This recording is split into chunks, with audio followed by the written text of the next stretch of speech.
us, in a week that the Prime Minister, Julia Gillard, finally realised that the only way to take on Kevin Rudd is to visit more countries than he does in a single given week. She has been everywhere this week, hasn't she? And it does seem to have paid off for her too. The latest news poll had Labor rising 3 points, proving that Australians much prefer Gillard when she's not in the country. Yes. Things are definitely looking up for the Prime Minister, but unfortunately overseas, the theme looking up Julia Gillard was Silvio Berlusconi. Oh. He's insatiable, that man, isn't he? Let's just have another look at that in slow-mo.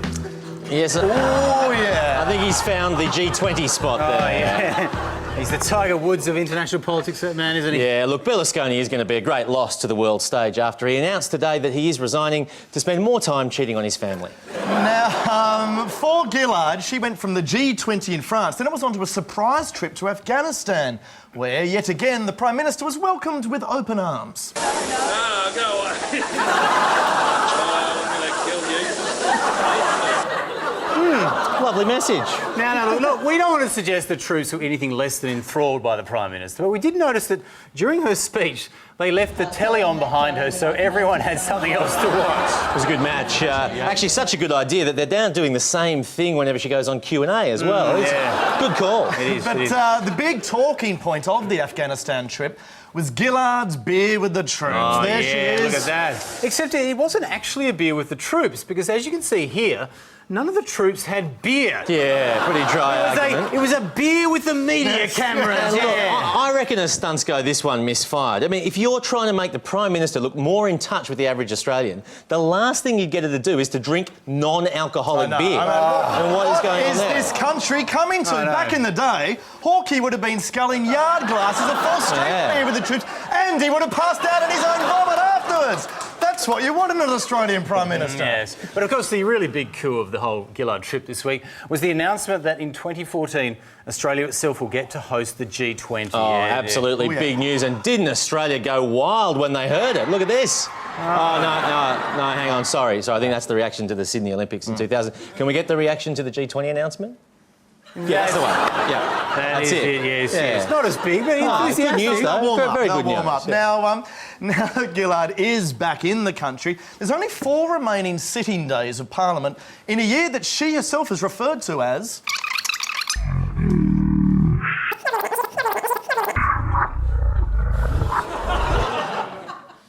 So I've thrown to the clip and I don't know what's going on. There's some kind of technical stuff up. It's a disaster. And at this stage, I don't know if I'm going to have a clip to show. Let's try that again. Julia Gillard described this as the year of... Decision and delivery. Decision and delivery. Decision and delivery. And this week she did finally deliver, getting the carbon tax through the Senate, an event that's been met with an extraordinary response. That's Sydney again. I think that's the wrong clip. Our mistake, sorry. But, you know, passing the carbon tax has got considerable praise from overseas. On his website, Al Gore said the vote means that the world has turned a pivotal corner in the collective effort to solve the climate crisis. High praise. And other world leaders have been equally effusive. È stata portata in quella direzione che non voleva essere una critica assolutamente. Even back home, though, sceptics like Barnaby Joyce finally seem to accept the science as to why Australia needs a carbon tax. You know, if we don't do this, the kiddies will drown in sea level rises or instantaneously combust or get eaten alive by spiders or whatever. The evidence is in. Professor Joyce. Yes. But the carbon tax aside there, the rest of the Gillard agenda is still looking pretty shaky. Refugee policy is a disaster. She's made little headway on the mining tax, which Abbott seems determined to oppose. You'll be surprised to hear. Not that he needs to oppose it, because the mining industry themselves are doing such a great job of explaining their position. And it's in strikingly and startlingly simple terms. That is a startling simple argument there, that is. That's really the man you want as your spokesman. Yeah, exactly. Now, yet I reckon the one issue where Gillard could get some genuine traction and genuine positive press is namely the issue of gay marriage. This is the one thing, though, she's steadfastly refusing to put on the table. Yeah, well, perhaps she just needs to have the issue explained to her in more simplistic terms. So who better to turn to than the YouTube cats? Ever since gay people started standing up for their rights, there's been a raging debate about gay marriage. Homosexuality is now accepted as natural, thanks to high-profile celebrities such as Elton John, Stephen Fry and George Michael bringing it out into the open. Most of us don't mind what people get up to in their own bedroom, so long as no one gets hurt. But others still need to be dragged into the present day, especially the slow-moving members of the Catholic Church, who are concerned that homosexuals will start breeding like rabbits and raise their kids irresponsibly. Gays, meanwhile, point to spoilt princesses like Kim Kardashian as proof that the sanctity of heterosexual marriage is on the slide. This political football has repeatedly placed Prime Minister Gillard in an uncomfortable position. But Graham Richardson insists it's not the government's place to tell people what they can and can't do with their penis.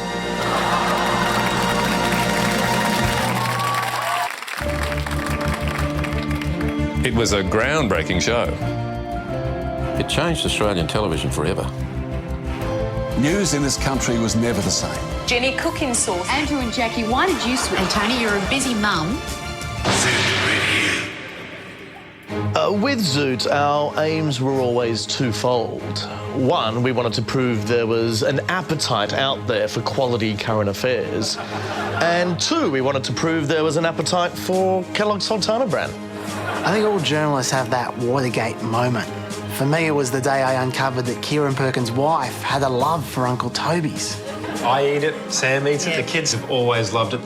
We've been working for months on the Uncle Toby story. What can I say? Zoot scooped us. There have been some tough moments, sure. Georgie Parker was so nervous when she interviewed Andrew Daddo about Kellogg's Just Right. Just beforehand, she asked me, what if he doesn't like it? I said, don't worry, he'll like it. People always talk to me about my stories on the Cronulla Sharks or the live cattle trade. But the one story I always wanted was Dave Hughes and the Samboy Chips. Are you a big chip man? I'm a massive chip man. When Zoot Review first started, we called it advertorial. Today, that's called current affairs. They led the way. The rest of us have been playing catch-up ever since. When you're talking great Aussie journos, there are three names that come to mind. Chris Masters, Andrew Ollie and Nikki Buckley. She was probably the best. Zoot's legacy in one word. Sultana brand's one word, isn't it? I'm Craig Rucastle in Moscow, and this week on Foreign Correspondent... As the pokey debate still rages in Australia, I'll be meeting the Russian politician who wants to place similar restrictions on the ancient game of chance, Russian roulette. Oni polecieli Bolitski, spina stolečnata. Naši šančo vygraka Rasputin degradova problema gambleša. But the Russian roulette lobby's fighting back with a nationalistic ad campaign. Oni ne gulaška. Kalashnikov gulag vira. Eto un Russia.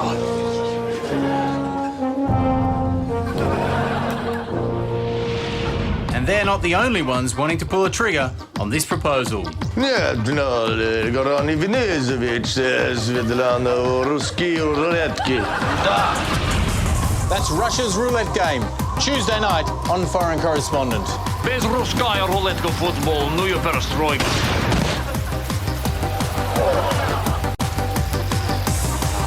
Хотя Нарцав in борщ Владимир Nabokov.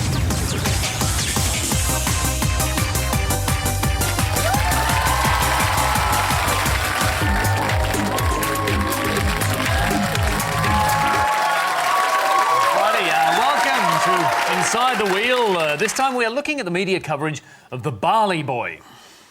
No, not that Barley Boy, this Barley Boy here. The kid who was accused of buying drugs in Indonesia. Right now we're waiting to hear whether or not he'll be sent to Kerabakan prison. No, that's not how you pronounce it, Andrew. Isn't it? Is it Kerabakan prison? No, you don't say it that way. No. The notorious Kerabakan prison. The notorious Kerabakan prison. Notorious Kerabakan prison. Oh, of course, there's a notorious Kerabakan prison. That's right. It is notorious, along with the whole Indonesian justice system. The Indonesian justice system is something you do not wish on your worst enemy. They don't have children's courts, they don't have children's jails. You go through adult courts, you're flung into an adult jail. So hang on, kids in adult jails, is that like the 25 Indonesian kids in adult jails here? No, Chaz, no. We have lovely Australian jails. Those Indonesian kids are being looked after by pedophiles and the accused killer of Daniel Morecambe. They're in very good hands Right, here. okay. But the Bali boy is in a serious situation, and the whole Australian media has been really feeling for the poor kid, or as the Age called him, a moronic teen. Yeah, I mean, look, everybody wanted to talk to this moronic teen, but the reporter who landed the big interview was Seven's Robert Avadia. Ask the young teenage just in one word. How do you can. Just one word, sir? No. A revealing conversation. So much so that interviewers everywhere are implementing the Ovadia technique. Bill Shorten, thanks for your time. How can you possibly find the savings to get the budget back into surplus? Just one word, just one word. Yes. Bill Shorten. There you go. Anyway, it works very well. Anyway, you saw what happened before. The Bali boy just sat there with a mask on. He didn't say a word to anyone. Yet so perceptive are Robert Avadia and his colleagues, they were still able to conduct a thorough character analysis of the boy. I was just discussing with a colleague only 10 minutes ago. I found him to be a bit haughty. She found that maybe he was a bit arrogant. Yeah, I mean, he's haughty, he's arrogant, but for too long, journalists have waited for someone to speak before judging them. Yeah, look, you can tell he's haughty just from the expression on his face. Look at him there. The picture says 1,000 words, every one of them haughty. They were very clear on his haughtiness, but not so clear about whether the Bali boy was being sent to Kerabakan prison or not. Sorry, to where? The notorious Kerabakan prison. Sorry, the notorious, whatever it is. But look, for about a week, there was all kinds of speculation about whether the Bali boy might or would not be sent there until we finally received this proclamation. Sam, there's absolutely no doubt that the boy will be brought here to Kerabakan prison. And when he says absolutely no doubt, what he means is, I am guessing and am in fact wrong. Yeah, the boy didn't actually... The boy didn't actually go to that prison at all. In fact, Jeff Parry got the story so wrong, they've had to start putting legal disclaimers after him. Sam, there's absolutely no doubt that the boy will be brought here to Kerabakan prison. The expression absolutely no doubt does not necessarily imply the absence or presence of doubt. Sweeping statements not guaranteed to be true. Journalists may contain traces of peanuts. Look, I mean, this Bali boy, he may have escaped Kerabakan, but he... Andrew! The notorious Kerabakan prison. Oh, sorry, he had escaped whatever it's called, but he certainly didn't escape the Australian media. Because you can't get anything right, can you? Mate, you disgust me. It's not the Australian media that's the problem. Bodyguards have shielded a Lake Macquarie teenager from Indonesia's media. Of course, it's Indonesia's media who are involved, led by those infamous Indonesian journalists Robert Avadia Putri and Dimity Clancy Bambang Yudhoyono. Yeah, it was a massive scrum. So aggressive, too. I feel sorry for the poor kid in the middle of it all. The Bali boy? No, Robert Avadia. The boy had been in the room for a number of hours, and while the process today has been very slow, the overall legal process is remarkably quick. But suffering nearly as badly as Avadia was the Bali boy himself, and reporter Dimity Clancy showed a great deal of sympathy, I thought. He's apparently been traumatised by the public scrutiny that he's received, but his lawyer tells us what he's most nervous about is actually facing the media. This is the type of chaos the boy can expect to face each time he comes to court over the next couple of weeks. Some good points. Oh, yeah, look, Dimity, she was so concerned about those scrums, she decided to protect the boy by joining the scrums and yelling at him. How are you feeling? You must just want this to be over. See, look, here she is. Look, protecting the boy's face with her microphone. Meanwhile, reporter Adrian Brown was quite the opposite. He told Koshy he thought the scrum was dangerous. One thing that has to be done is the cameras have got to back off because someone is going to get hurt. Yeah, and I noticed you guys were pretty well back as well. Yeah, you're so right, Koshy. Seven's crew was well back. Just look at these safe, long-distance shots they've got. That's from a helicopter, isn't it? I think this shot here might have been taken from the moon. Oh, yeah, look, I'll tell you what, I regret hiring a Channel 7 cameraman to do my wedding video. I, Andrew. I, Take you, Jessica. Take you, Jessica. To be my lawful wedded wife. To be my lawful wedded... Will you piss off? Well... amongst unfair character judgments, false predictions, intrusive free-for-alls and hell, smoking babies, there was at least one thing that the media got absolutely right. We can only feel the more publicity the case gets, the worse that it's going to be for him over there. Hang on, so even people in the media are saying that the media could be damaging the boy's case. Could that really be true? There's absolutely no doubt. This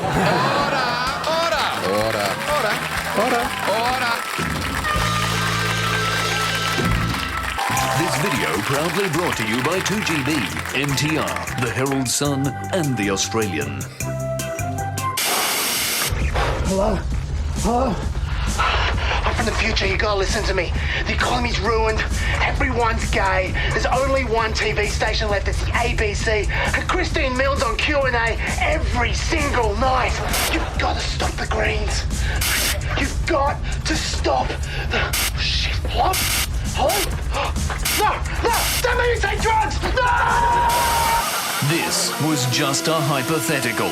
It wasn't real. Or was it?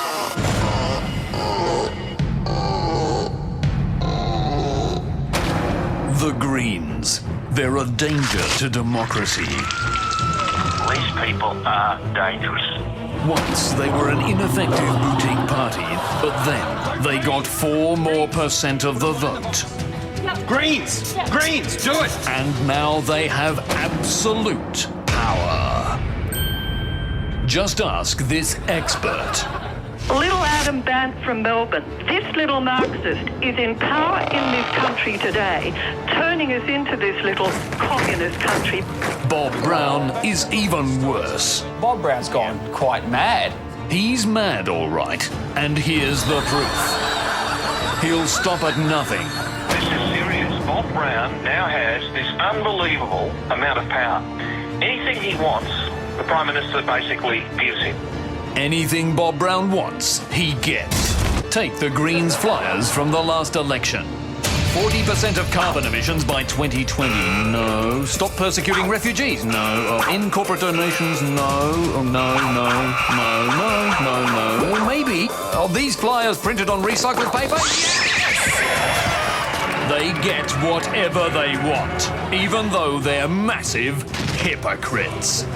If they don't like carbon dioxide, why are they still driving? And if they think the population's too high, then why haven't they died yet? And now they're going to ban the media too. You want to examine what happens when there's government interference in the press go to North Korea. And that's what Bob Brown's talking about. That's right. The media inquiry is exactly like what's going on in North Korea.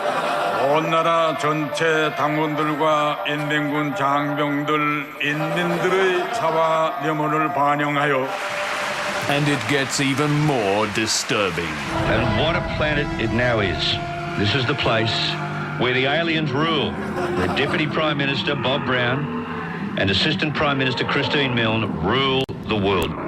Are the Greens anti-human alien invaders come to destroy us? We asked Sarah Hanson-Young about the taste of human flesh. It leaves that really, really bad taste in the back of your mouth. The Greens. Stop them before they eat you. The medical press are an absolute disgrace. They are a threat to democracy in this country. In the latest issue of The Monthly, Robert Mann slams Conservatives whose politics aren't like Robert Mann's. Robert Mann on why Julia Gillard isn't running the country as well as Robert Mann would. Plus, Robert Mann's critique of News Limited's response to Robert Mann's quarterly essay critique of News Limited, with an additional afterword by Robert Mann. And does Robert Mann write too often for The Monthly? Robert Mann thinks not.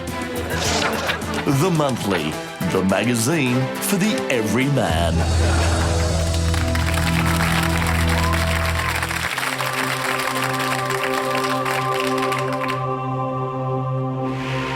It's one small step for man, one giant leap for mankind. When Apollo 11 touched down on the moon in 1969, the world looked on in awe at what many believe to be man's most heroic and inspirational achievement. But many people, including Lex Solomon, believe it never happened. It is a sublime piece of U.S. government propaganda filmed entirely on a soundstage studio in California. But is Solomon's opinion as authentic and credible as he claims? The TV interview he granted has the appearance of being filmed in a studio. But many TV experts say that if that's the case, then how can you explain the shadows clearly visible on the floor in front of him, despite there being no backlights behind him? Well, it's my belief that that TV interview was entirely faked. They've tried very hard to make it look like it was filmed in a studio, but there are several key giveaways that tell us it was actually shot on the moon. Conspiracy theorists such as Gus Fonseca point to the fact that Solomon's legs in the interview are clearly tied to the floor to stop him floating away. There's another point too where you clearly see him sneeze, which looks innocent enough in the front-on shot, but in the seldom seen reversal, you can unambiguously see him suck on an oxygen tank. Skeptics like Fonseca also say that in the studio-wide jib shot, the cameramen can clearly be seen wearing astronaut suits. And right near the end of the interview, the set seems to float away entirely, revealing a suspicious moonscape-like environment behind them. Conclusive evidence, or just a trick of the light? Perhaps we'll never know. It's just another great media conspiracy.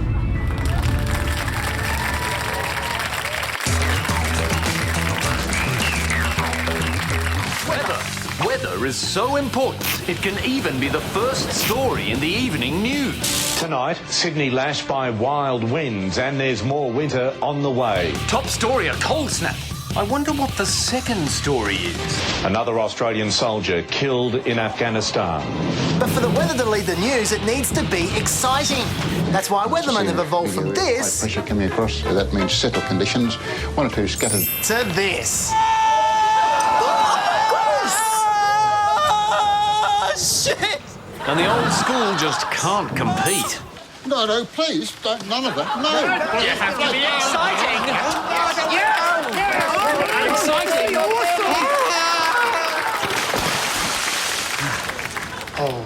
The first rule of weather presenting is you've got to be attractive. 100 k's inland. The hotter you are, the better.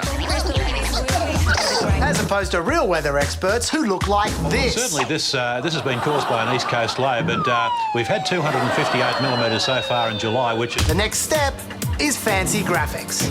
Get the old magnet board. Today's audiences demand a wanking sun. More and more weathermen are realising the importance of wanking. Yeah, just finishing it off now as we speak. Which leads us to the next step, doing desperate things. Or as it's known in the industry, chucking a denya. Desperate acts can range from whatever this is. But I'm trying, don't you worry. To presenting the local weather from Japan. Hello! Hello! Hello! You take photo. Oh, Confucius say, man who do weather in accent, slightly racist. And Japan's not the only pointless location to report the weather from. You can also do it from 8,000 feet. Let's have a look at the forecast right around Australia. Cool and moist southeasterlies are bringing some isolated showers to South Australia. Hey, Alan! Not yours, Hang gliding time. But even if you're not as good as Grant Denyer, you can still succeed with... Wild weather. Wild weather. Wild weather. Wild weather! Good weathermen stand in hurricanes. Very hard to stand here. But the weatheriest weathermen stand in crocodile-infested floodwaters. Now, as you can see, the floodwater has not receded in many areas, and the people behind me are literally trapped in a sea of floodwater. And pissy weathermen stand in air-conditioned studios and tell us about the weather. away from the coast. Coming today, only got up to... If you can't find floods But if you can't find floods or wild weather, you have to make it seem wild. A huge tooth.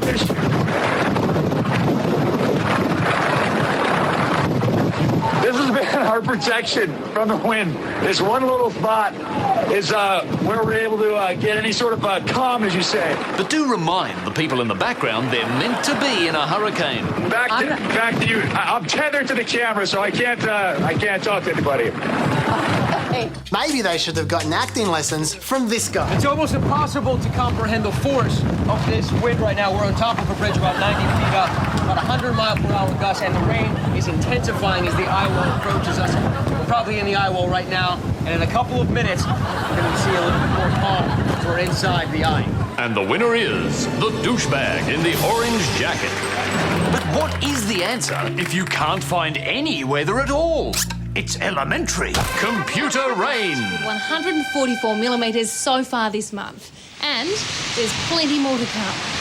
Hang on there, why can't we just have a qualified meteorologist simply explaining the forecast? Well, you could, Alan. Or you could hire a trampolining dwarf. Up in Scotland, though, although there's a frost in Argyll, it's the best chance of sun. But there's still a bit of wind, and temperatures only getting to 16 degrees Celsius. Here's your Bounces weather forecast, Martigoff, signing off. All right then, as far as Adelaide is concerned, mainly fine with sky. Now that's how to do a weather report.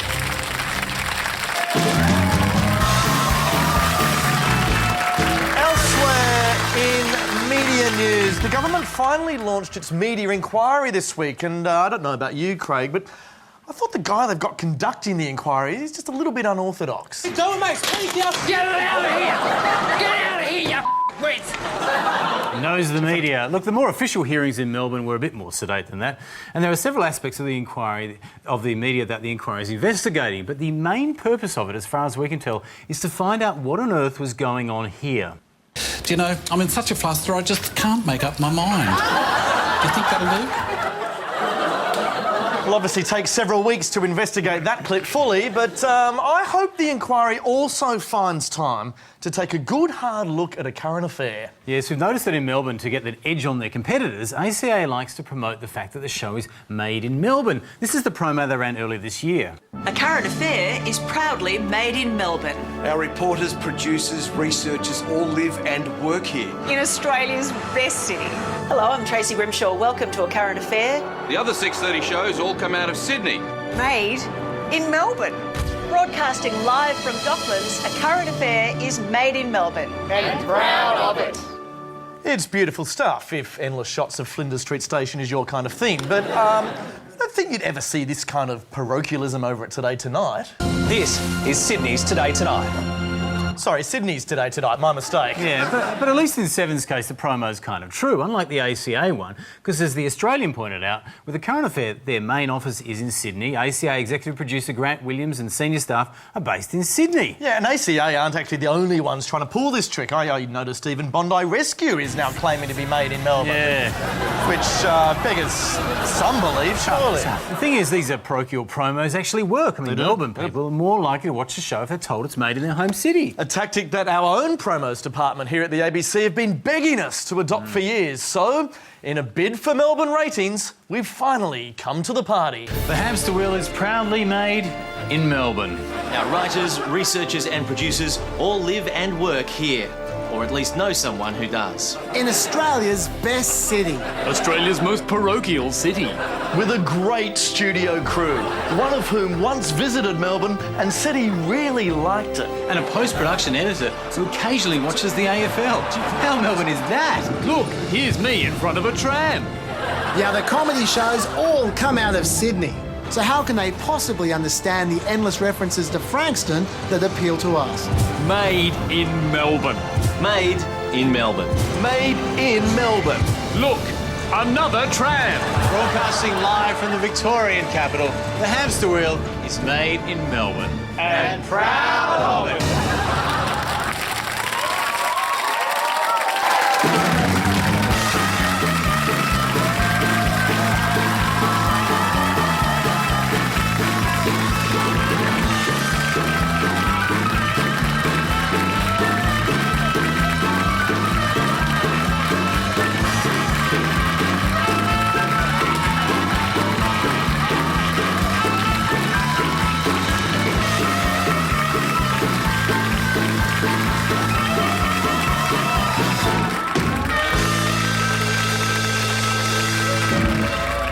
The credits have just finished and I've got no idea what's happening next. There could be one of those extra little sketches they run sometimes after the credits, or alternatively, they could go straight to the production company logo.